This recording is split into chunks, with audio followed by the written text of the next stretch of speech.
Brexit, Grexit, Nexit. Je hoort deze termen als er gesproken wordt over een referendum. Maar er is eigenlijk maar één vraag belangrijk. Moeten we in de Europese Unie blijven of niet? Hoe kan je een onderbouwde mening vormen? En hoe voorkom je dat je verdwaalt in de wel eens niet te spelletjes en propaganda op het internet?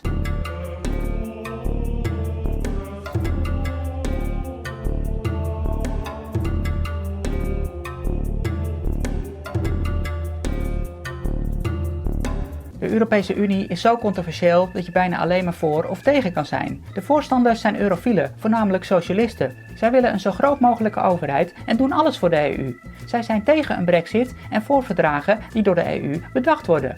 De tegenstanders worden vaak nationalisten of realisten genoemd. Zij strijden voor individuele vrijheden. Zij zijn voor een Brexit, maar tegen verdragen als dat van Oekraïne en TTIP.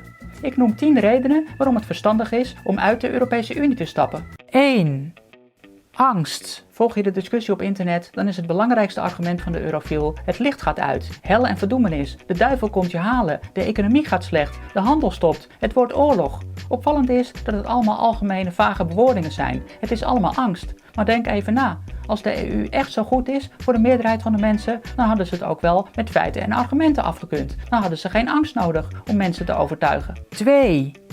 Emotie. Je hebt vast wel meegekregen dat er in Groot-Brittannië een politicus is vermoord. En meteen geven de peilingen aan dat er massaal tegen een Brexit wordt gestemd. Blijkbaar stemmen eurofielen met emoties, met hun onderbuik en met de waan van alle dag. Niet met feiten, argumenten en het verstand. 3.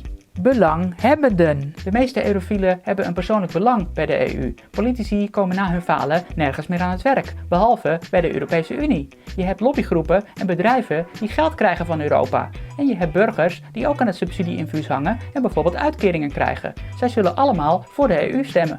4. Cijfers. Eurofielen komen met 2 cijfers. De economie zou een paar procent verliezen en we zouden 10 miljard verliezen. Dat is een lachertje. Sinds de invoering van de euro is ons geld gehalveerd en zijn de prijzen verdubbeld. Dat is 100% schade. De afgelopen 10 jaar hebben de eurofielen geregeerd. VVD, CDA en PvdA. Door hun toedoen is de staatsschuld verdubbeld van 250 miljard naar 500 miljard. Ook betalen we jaarlijks minstens 5 miljard aan Europa. En staan we voor 90 miljard garant voor allerlei noodfondsen. Ook moeten we de schulden van landen betalen die dat zelf niet meer kunnen. 5.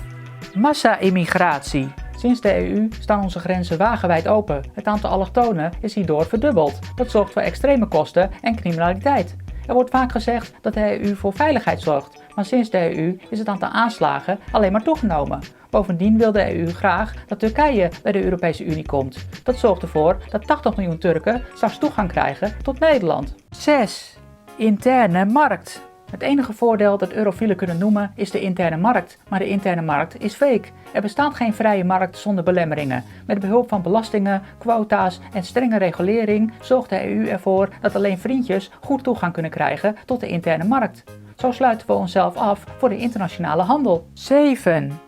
Geen handel. Zonder de EU zou er geen handel mogelijk zijn. Dan hebben we geen handelsverdragen meer. Onzin. Er zijn geen handelsverdragen nodig om te kunnen handelen. Met de belangrijkste economieën hebben we niet eens handelsverdragen. Denk aan China, India, Rusland en Amerika. De regulering van de EU vernietigt concurrentie. Het zorgt ervoor dat alleen maar lobbygroepen goed kunnen gedijen. Maar de EU moet één ding goed begrijpen. Zij hebben ons meer nodig dan andersom. 8.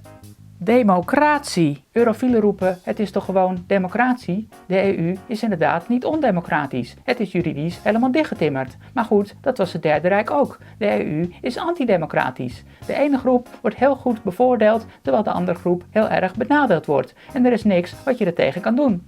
Deze tegenstelling zorgt voor extremisme, polarisatie en veel conflicten. 9. Recessie.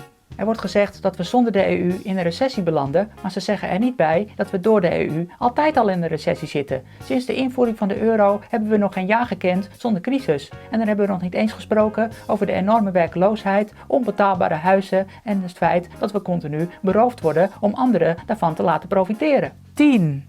Zwitserland. Westerse landen buiten de EU doen het vaak veel beter dan landen in de EU. Zwitserland is daar een treffend voorbeeld van. Veel export, lage werkloosheid en handelsovereenkomsten met alle belangrijke economieën in de wereld. Regulering, oftewel socialisme en communisme, blijkt al eeuwenlang te falen. De EU is in feite een socialistisch systeem van de elite.